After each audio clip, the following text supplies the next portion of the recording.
Hello guys, today is April 14th, um, 4:02 p.m. Let's continue our book reading series, our Christmas Carol book reading series. Uh, I I missed 2 days, Wednesday, and that I should compensate on Saturday and Friday also. So let's continue. Let's make up for these mistakes. Stave 3, the second of the three spirits. Awaking in the middle of the prodigiously tough snore and sitting up in bed to get his thoughts together, Scrooge had no occasion to be told that the bell was again upon the stroke of one. He felt that he was restored to consciousness in the right nick of time for the special purpose of holding a conference with a second messenger dispatched to him through Jacob's Marley intervention. But finding that he turned uncomfortably cold, but finding that he turned uncomfortably cold, and he began to wonder which of his which of his curtains. But finding that he turned uncomfortably cold, when he began to wonder which of his curtains this new spectre would draw back, he put them every one aside with his own hands, and lying down again, established a sharp lookout all around the bed. For he wished to challenge the spirit on the moment of its appearance, and did not wish to be taken by surprise and made nervous. Gentlemen of the free and easy sort, who plume themselves on being acquainted with a move or two, and be usually equal to the time of the day, express the wide range of their capacity for adventure by observing that they are good for anything from pitch and toss to manslaughter, between which opposite extremes, no doubt, there lies a tolerably wide and comprehensive range of subjects, without venturing for Scrooge quite as heartily as this. I don't mind calling on you to believe that he was ready for a good broad field of strange appearances, and that nothing between a baby and a rhinoceros would have astonished him very much. Now, be prepared. Now, be pre- Now, being prepared for almost anything, he was not by any means prepared for nothing. Uh, you probably realized that my voice is not as the same as used. My voice is not my voice is not as used to be. I recovering from a cold, and I just recovered. I actually recovered from the cold. What is left is this running nose and uh, clogged nose. I don't know what's say when you don't you cannot read from you. I just asked ChatGPT and he said that it's a clogged nose or a nose congestion. So that's what I have. A nasal congestion or a clogged nose. So let's continue.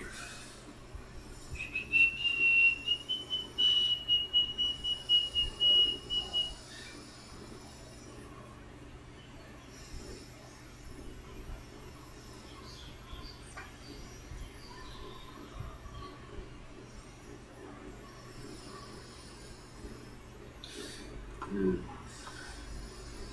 I think what I'm gonna read again the whole paragraph. Gentlemen, gentlemen of the free and easy sort, who plume themselves on being acquainted with a move or two, and being usually equal to the time of day, express the wide range of their capacity for adventure by observing that they are good for anything from preach and toss to manslaughter, between which opposite extremes, no doubt, there lies a tolerably wide and comprehensive range of subjects. Without venturing for Scrooge quite as hardly as this, I don't mind calling on you to believe that he was ready for a good broad field of strange appearances, and that nothing between a baby and a rhinoceros would have astonished him very much. As I stopped, I read the. Now I realize that I read all the paragraph, and I stopped here. Now, being prepared for almost anything,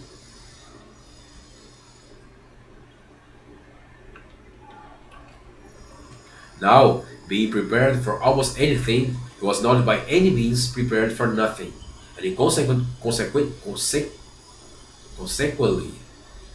is that a word? Yes, it is a word. I just read it wrong. It's consequently.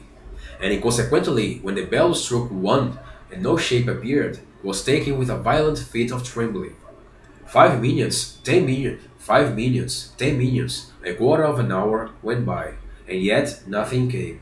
All this time he lay upon his bed, the very core and center of a blaze brooding light, which streamed upon it, and when the clock proclaimed the hour, and which, being only light, was more alarming than a dozen ghosts, and as he was powerless to make out what it meant, or would be at, it was sometimes apprehensive that he might be at the very moment an interesting case of spontaneous combustion, without having the consolation of knowing it.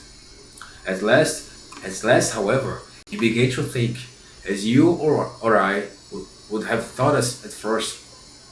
At last, however, he began to think, as you or I would have thought us first, but it is always the person not in the predicament who knows what ought to have done in it, and would unquestionably have done it too.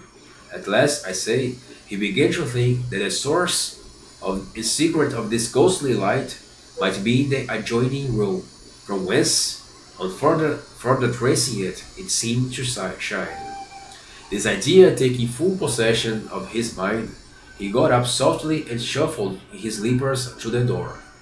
The moment Scrooge's hands was on the clock, a strange voice called him by his name and bade him enter. He obeyed.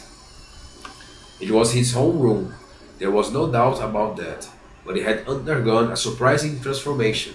The walls and ceiling were so hung with living green that it looked a perfect groove, from every part of which bright gleaming berries glistened. The crisp leaves of holly, mistletoe, and ivy reflected back the light. The crisp leaves of holly, mistletoe, and ivy reflected back the light, as if so many little mirrors have been scattered there, and such a mighty blaze went roaring up the chimney, as that dull petrification of heart had never known in Scrooge's time, or Marley's, or for many and many a winter season gone.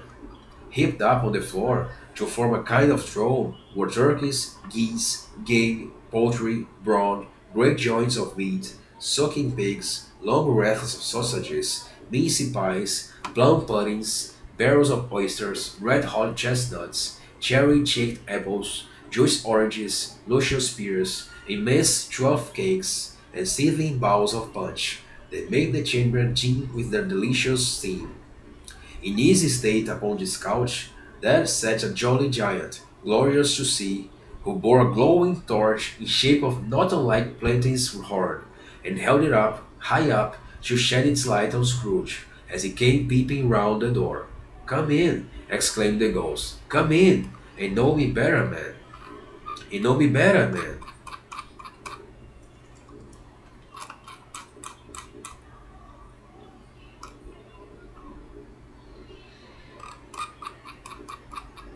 Well, I must confess that I read this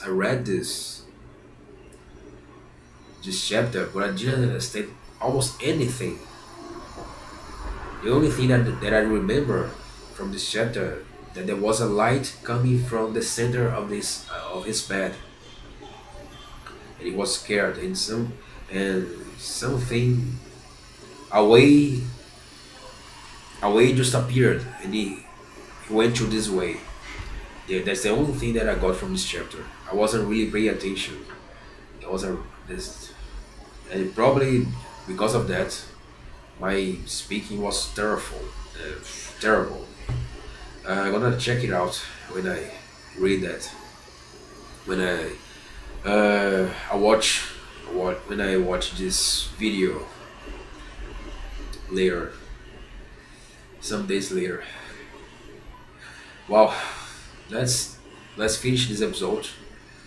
Probably it was very bad this episode, terrible episode.